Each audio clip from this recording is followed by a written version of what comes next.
Waalaikumsalam. Mbak, jeruk nipis jumbo ya, satu ya? Oke. Ini Mbak.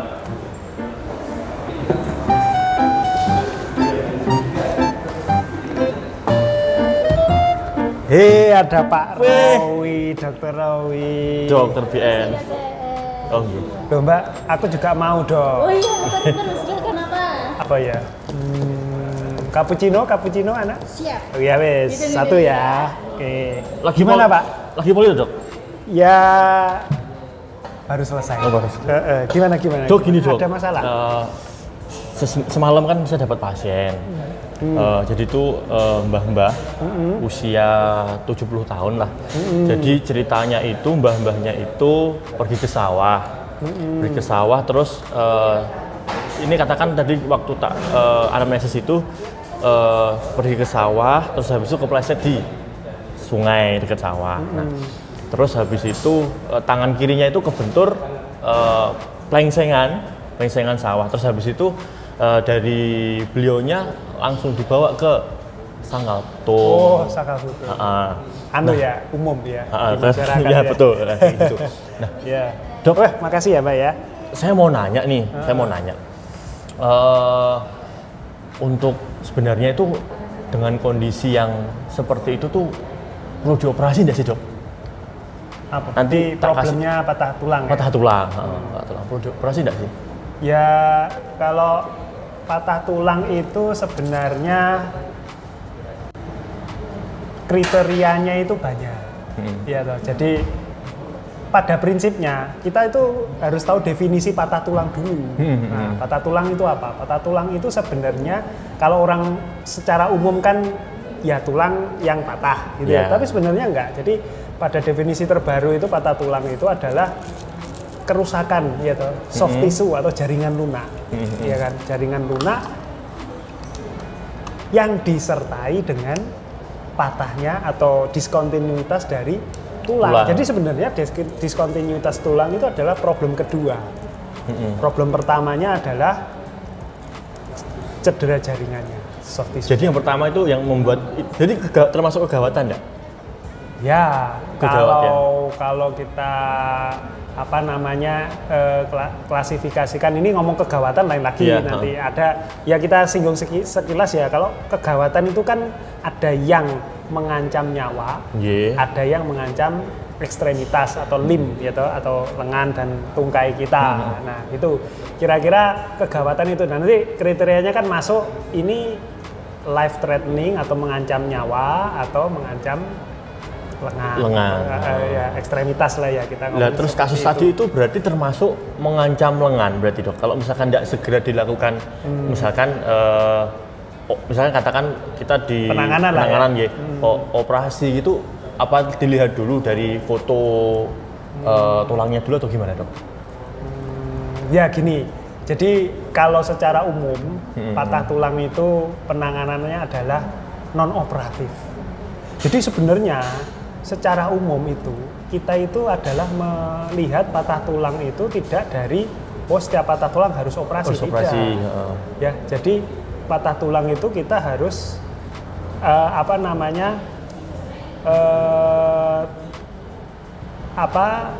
pastikan dulu ya toh treatment yang paling non operatif itu ya? Non operatif. Jadi gini, kalau misalkan ya jadi kasusnya yang Mbak tadi ketika patah, tahu patah gitu, karena kan mungkin kemarin itu kasusnya ada jejasnya gitu Dok, ada benturan gitu kan, kelihatan ada darah merahnya. Nah, sebenarnya penanganan awal itu pertama, apakah dibebat dulu atau gimana? Nah, kalau misalkan itu nanti katakan dia memilih untuk tidak dilakukan operasi, maksudnya dengan dalam tanda dayaannya dia, maksudnya tidak perlu operasi, tak goni-goni tukang sangkal putung, itu gimana Dok? Maksudnya pertama, apakah dibebat dulu atau gimana, diurut-urut itu boleh nggak sih Dok? Oh ya, jadi itu kalau pertanyaan seperti itu ngomongnya adalah dari kita melihat dari proses penyembuhan tulang. Jadi sebenarnya kalau kita ngomong secara garis besar, gampangannya mudahnya itu tulang itu ketika dia terjadi patah itu kan otomatis dia akan memiliki secara alamiah itu proses untuk Penyembuhan sendiri. Nah, walaupun itu secara spesifik nanti akan ada beberapa hal-hal atau faktor-faktor yang akan memudahkan atau mempercepat penyembuhan atau mempersulit proses penyembuhannya itu ya. Jadi tapi secara umum ketika tulang patah pasti dia akan ada proses healing.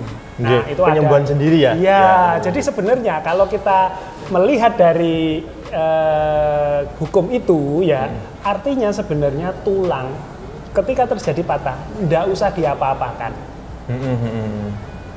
Dia pasti akan ada proses penyembuhan. Nggak usah disangkal putung dan sebagainya. Justru malah ketika kita ada trauma atau cedera terus kita lakukan pemijatan yang tidak tepat, malah tadi seperti yang pertama saya singgung, patah tulang itu adalah cedera jaringan lunak disertai patahnya tulang. Ya, diskontinuitas dari tulang. Lah, berarti ketika jaringan lunaknya itu dilakukan pemijatan, ditarik dan manipulasi malah memperparah ya. Jadi intinya itu ya. Ketika ada patah tulang berarti yang pertama tidak boleh dipijat dok ya? Ya, tidak boleh dipijat. Pertama adalah imobilisasi. Imobilisasi dengan cara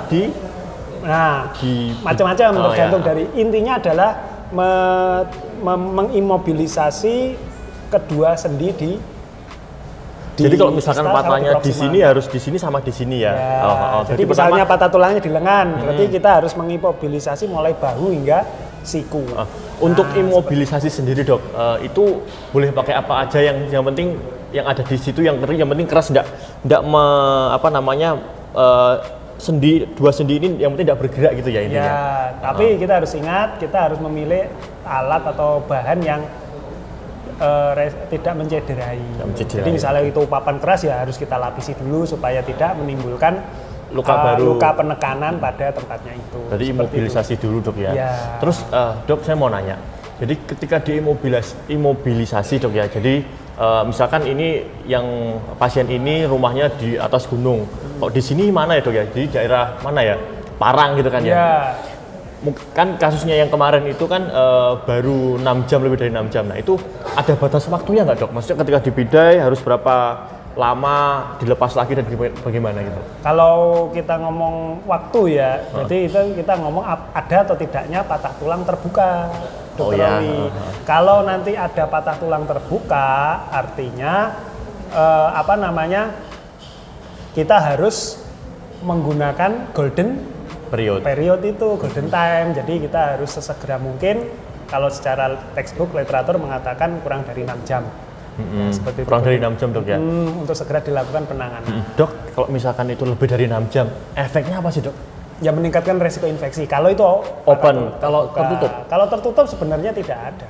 Tidak, ya ada beberapa teori yang mengatakan early sama late. Penanganan awal dan penanganan tunda itu ada. Cuman pada prinsipnya untuk close fracture itu atau patah tulang tertutup patah tulang yang tidak disertai robekan pada kulit itu ya kita tidak melakukan tindakan dalam arti kata emergensi. Itu ya. Jadi menurut jenengan sendiri, menurut pribadi jenengan dok, sebagai dokter ortopedi atau dokter tulang itu sebenarnya tadi kan kita menyinggung tadi masalah yang di awal bahwa ketika tulang itu patah dia bisa healing sendiri. Kapan sih dok perlu dilakukan operasi dan kapan hanya cukup untuk katakan karena kepercayaan orang-orang di sini ini kan perlu ke sangkal putung. Nah itu kapan dok? Ya jadi untuk menentukan apakah ini dioperasi atau tidak ya, itu kan pertanyaannya ya. Jadi sebenarnya gampangannya gini, gampangannya adalah kita harus tahu dulu itu patah tulang letaknya di mana. Kalau patah tulangnya itu melibatkan sendi intraartikuler atau periartikuler, itu kita harus lakukan tindakan operasi. Kalau jadi, itu kasus yang patah tulang intraartikuler. Ya. Tapi kalau patah tulang yang ekstraartikuler, nah itu kita lihat dulu. Misalnya patah tulang yang apabila penyembuhannya nanti akan mengganggu fungsi, ya kan?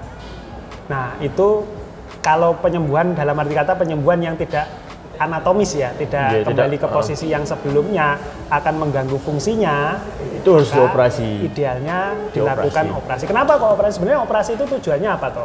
Apakah untuk penyembuhan? Tidak. Sebenarnya operasi itu tujuan utamanya adalah mereposisi atau membenarkan bentuk semula dari awal gitu ya. Merealignment tujuannya agar nanti ketika sembuh tulang itu healing, maka dalam lagi sesuai dengan anatomisnya sehingga tidak mengganggu fungsi dan intinya adalah fungsi. Oke dok, jadi terkait untuk operasi itu sendiri kan tadi kan sudah dijelaskan, jadi sebenarnya operasi itu untuk mereposisi atau mengalignment ulang gitu kan.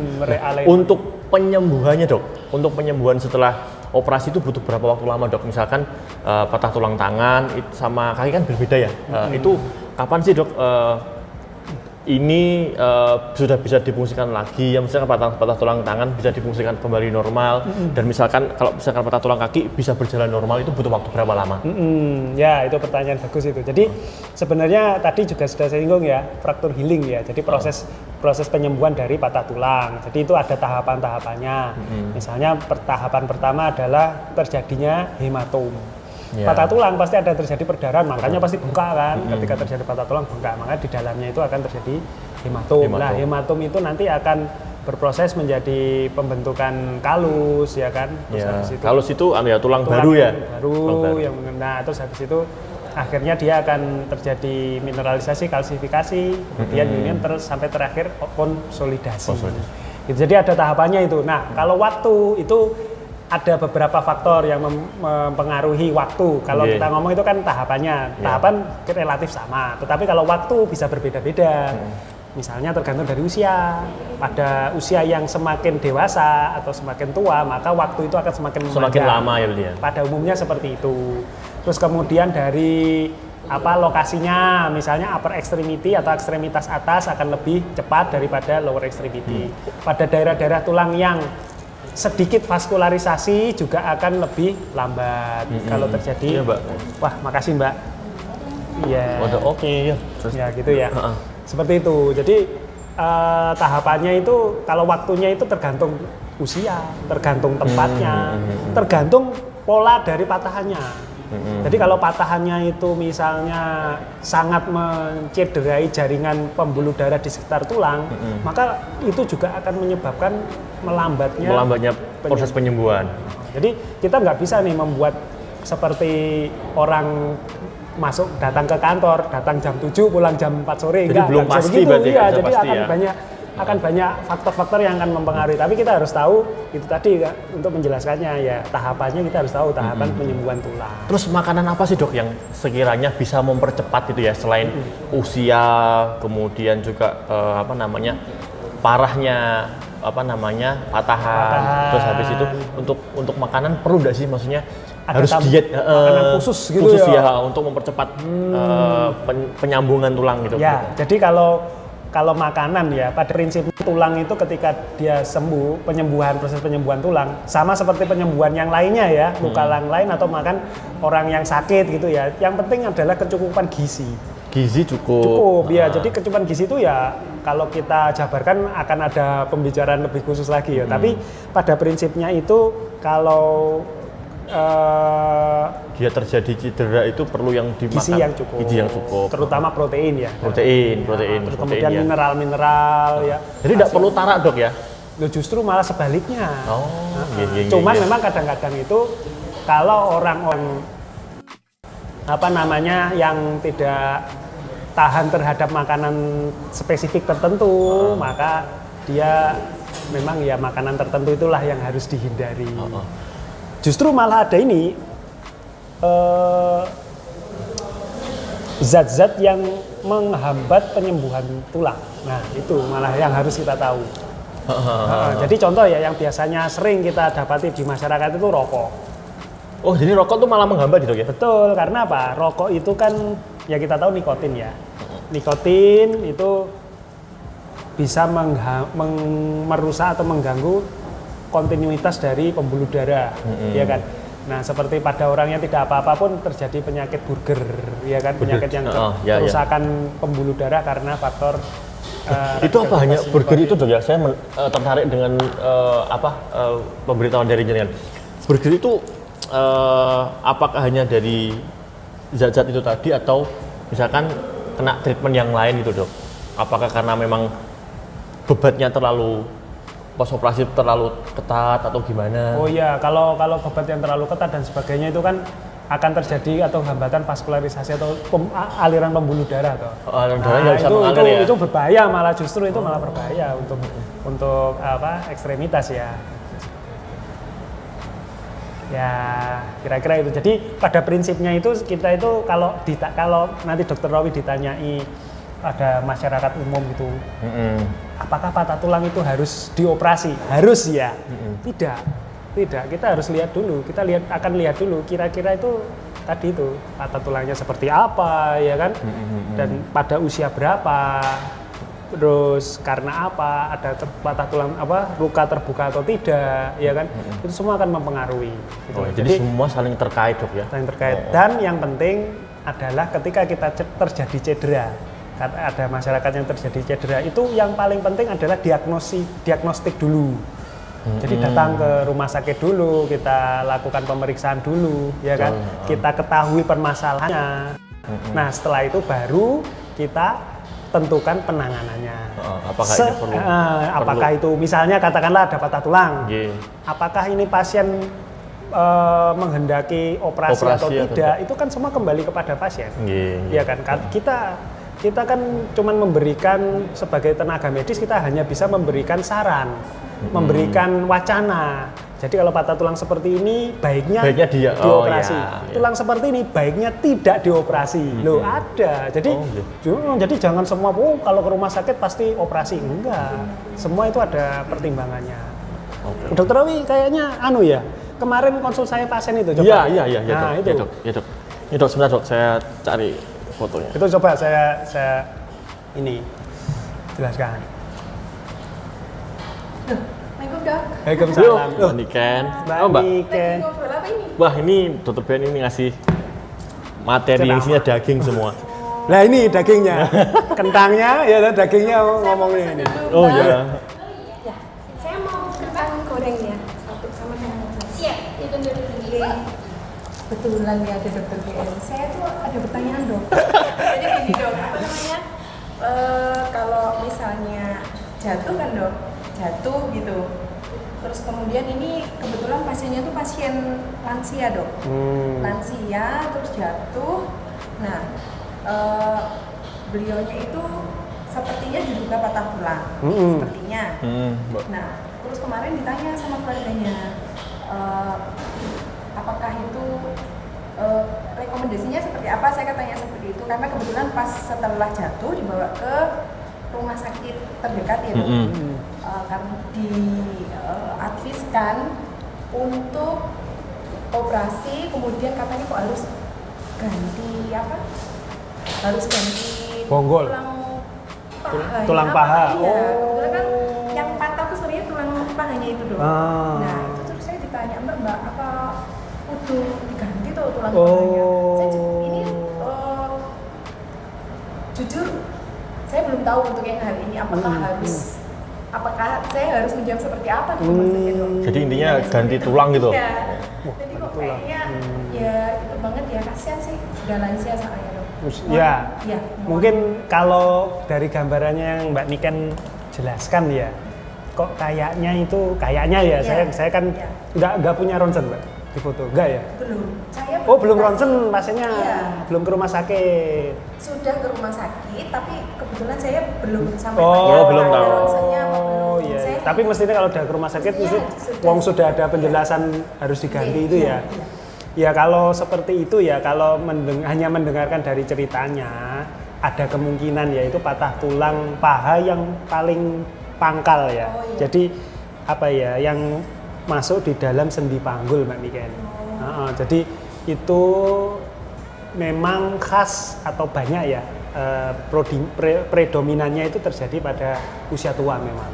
Dengan cedera yang minimal, jatuh yang ya cuman kepleset, jatuh yang kesandung atau ya karena lansia itu kan usia jadi balance ya atau keseimbangan tubuh proprioseptifnya juga sudah berkurang, terus tonus ototnya juga berkurang, jadi relatif lebih rentan untuk jatuh. Nah, ketika jatuh itu tidak seperti usia muda, mudah terjadi patah tulang. Yang sering terjadi adalah patah tulang yang memang di dekat sendi, misalnya daerah pergelangan tangan, kalau orangnya nahan, terus kemudian daerah pangkal dari lengan atau bahu itu juga sering, kemudian pangkal paha juga sering, dan pergelangan kaki.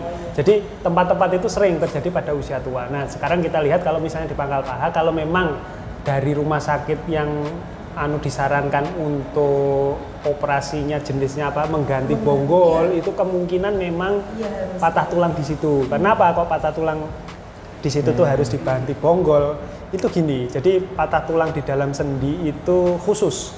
Artinya gini, pertama itu ada paha itu yang paling atas itu ya bulat gitu ya, itu kepalanya dari tulang paha, kemudian ada lehernya kalau kita mengilustrasikan, kemudian badan dari tulang paha. Nah, yang sering patah itu di lehernya ini, lehernya. Nah, leher ini masih masuk di dalam sendi panggul Mbak Niken. Jadi kalau itu terjadi patah tulang, itu akan sulit atau bahkan bisa dikatakan tidak mungkin nyambung.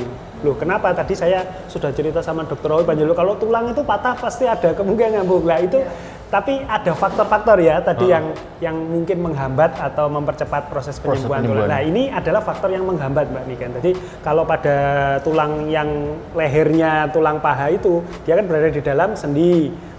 Di dalam sendi itu ada cairan sendi atau cairan sinovium. Cairan sinovium itu dia sifatnya ketika terjadi patah tulang terjadi perdarahan. Cairan sinoviumnya itu menghambat darah itu menggumpal.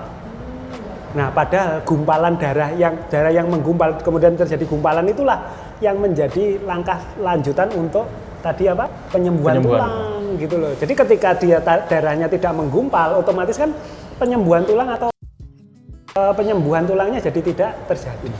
Nah, jadi akan sulit itu walaupun dipasang pen. Berarti intinya ya. Ya, kalau misalnya nggak diganti gimana?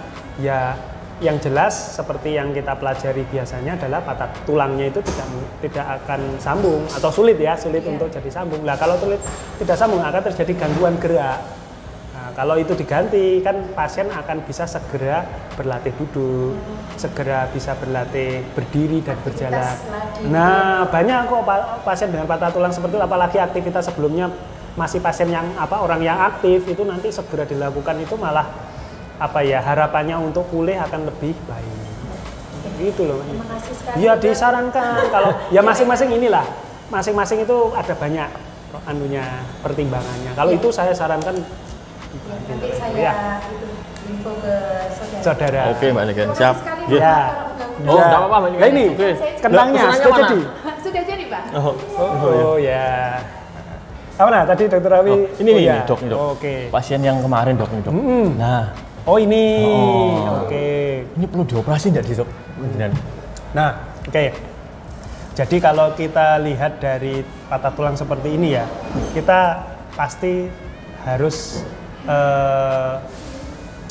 lihat dulu posisi patahnya di mana. Ini adalah patah tulang yang metadiafisis atau dekat dengan bonggol tapi dia tidak masuk sendi. Ya, jadi ini adalah daerah-daerah yang vaskularisasinya bagus. Jadi harapannya dia untuk pulih akan lebih tinggi, ya kan satu. Yang kedua, usia tua ya. Usia tua, nah, 70 kalau tahun. Usia tua itu kemungkinan adalah dia akan cepat terjadi kaku. Bahu sendi-sendinya itu akan mudah terjadi kaku ketika terjadi imobilisasi dari sendi itu. Nah, ketika dia patah nggak mungkin kan dia langsung gerak-gerak, pasti dia akan diam. Kita nggak usah ngomong dia apa-apa kan dia pasti diam. Iya, karena dia kayak melindungi sesuatu yang cedera itu ya. Secara otomatis otot ini akan berkontraksi untuk mempertahankan supaya tidak banyak bergerak. Itu alami sekali. Nah, kalau diamnya itu berkepanjangan, yang kita khawatirkan apa? Kaku. Jadi kalau pada kasus seperti ini, nanti kita akan jelaskan kepada pasien bahwa untuk patah tulang seperti ini, secara patahnya memang untuk kemungkinan sembuh baik. Karena apa? Karena satu berada pada posisi vaskularisasi yang baik. Yang daerah yang kebanyakan vaskularisasinya baik. Yang kedua, karena alignment-nya masih baik. Iya kan? Masih baik. Jadi tidak terlalu banyak bergeser. Jadi seperti ini. Namun ada kerugiannya kalau tidak dioperasi, yaitu kaku. Jadi resiko kaku akan lebih tinggi. Seperti itu. Dan nanti kita edukasi kepada pasien dan keluarga seperti itu. Nah, nanti tinggal keputusannya pasien mau mengambil keputusan yang mana? Apakah tidak operasi atau dioperasi. Nah, seperti itu. Jadi kita ini sebagai tenaga medis sebatas itu saja. Jadi kita harus tahu ilmunya, kita tahu batasan-batasannya, kita jelaskan, pasien yang memutuskan. Seperti itu. Jadi kita hanya memberikan saran yang terbaik. Iya, yang terbaiknya. Oke. Gitu ya. Iya. Okay. Udah divisit apa sini, Dok? Di ruangan? Ya, ini nanti mau ke sana. Ya, makanya tadi mampir sini dulu. Isi tenaga ya, gitu. Oke, ya sudah. Oke, Dok, saya mau ini jaga ya, Dok. Oh, ya. Harus lagi jaga lagi. Loh, ini enggak dibawa? Iya, Dok. Dok, makasih banyak ya. Iya, sama-sama. Assalamualaikum. Waalaikumsalam. Mbak, ini saya enggak bayar ini. Enggak bayar ini. Iya, ada apa-apa.